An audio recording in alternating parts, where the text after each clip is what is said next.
Well, we've just celebrated St. Patrick's Day, but there's another group of Celtics who also immigrated to the United States during hard times at home.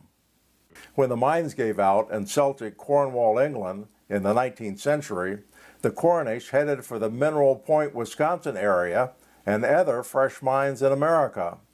The men went first, leaving some Cornish towns with only women, children, and the elderly remaining. Here are clips from an excellent English film about Cornish and Welsh miners and quarrymen who went to America.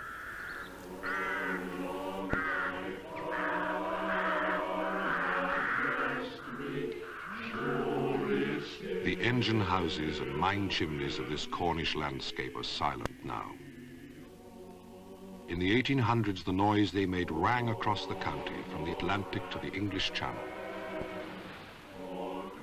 In the early 1800s, Cornwall produced 2/3 of the world's copper and much of its tin. Conditions underground were appalling. The foul air and thick dust ate into the miner's body and destroyed his health. I don't think very many of them lived long lives. My father made 69, but I'm sure that my mother's two brothers, one probably went to 35 and the other just over 40. It was quite commonplace to be at school with youngsters whose dads had died at a very young age. The miners of Cornwall left the county in their thousands. Some went for a short season to America and returned with enough money to buy a plot of land in the home country. Others settled in the new mining towns of California, Colorado, Michigan, and Wisconsin. They were the best hard rock miners in the world. All the Cornish miners who went out to the States, and of course there were many thousands, they were all known as Cousin Jacks. The Americans called them that. They liked calling them Cousin Jacks. A cousin Jack wasn't always a cousin. He was just another Cornishman who'd come to America. Whenever men were looking for employment, they went to the mines, and someone from in the office would step outside and invite the Cousin Jacks to put up their hands, and then he would suggest they stepped and made a line to one side. They were the first to go in and get employment. I suppose it was accepted that they knew something about mining. The Cousin Jack network began in southern Wisconsin, when the first Cornish immigrants came here in the 1830s to work the lead mines. We're the land of the Cousin Jacks here in Linden. Yes, almost everybody in town was Cousin Jack. In fact, I think the majority of the people living here today are of Cornish ancestry. They were told that there were riches here. The Cornish, of course, this goes back to the Cornish storytelling, I think. The ones who came first wrote letters home and told how well they were doing and how easy it was to make money. They were told that lead lay on the surface of the ground here, which it did in some places. And the idea that ore, which they were going so deep to find in Cornwall, was strewn over the ground was a fascinating idea to the Cornish miner. Of course, it looked like, well, really easy wealth. And they came in anticipation of wealth, and very few of them found it. Died he for me who caused his pain. In America, Methodist hymns sang out over Colorado and Wisconsin, as they did in Cornish villages like St. Agnes and Pendeen. Amazing love, how can it be that thou, my God, shouldst die for me? Amazing love, how can it be that thou, my God, shouldst die for me? In Wisconsin, there was an alternative to mining. The land was cheap and good, and the Cornish could always turn to farming. Some of them have married into other immigrant groups, but they still remember Cornwall.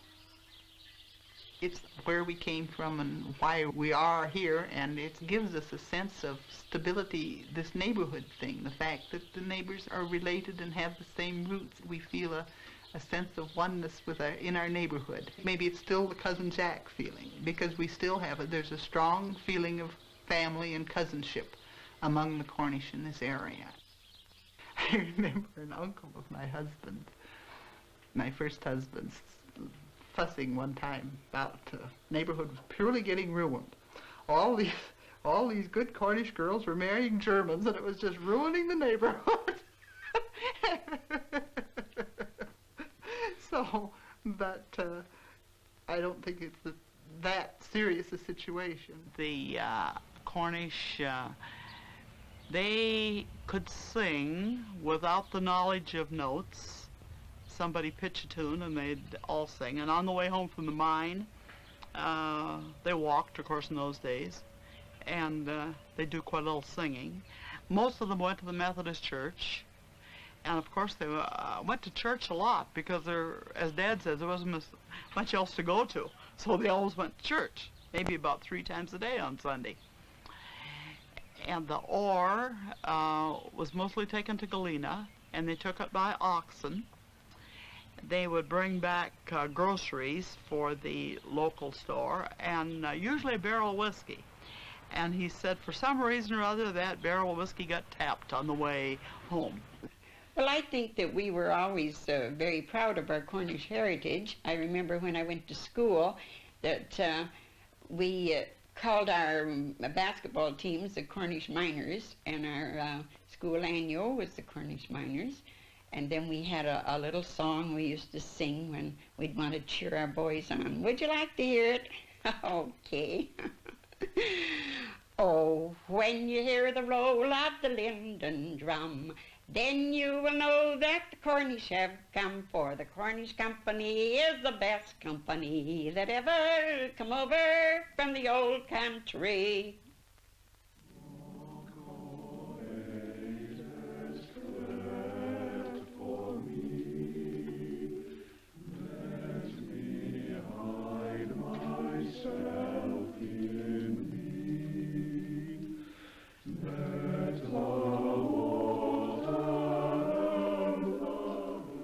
Dreamt of old England and faces I knew.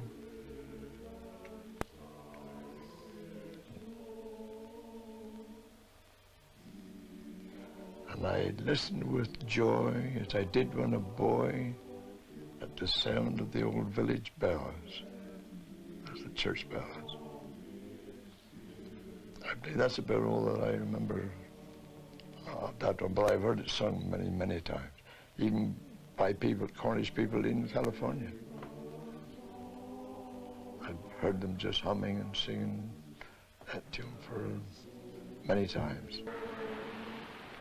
I think that most children of Cornish people that were born in America wanted to come back here to have a visit. That seemed to be a great attraction, come back to the old country and visit it. I've got a niece. She comes over here nearly every year. She likes it here better than she does in California. And she's an American girl. She isn't Cornish.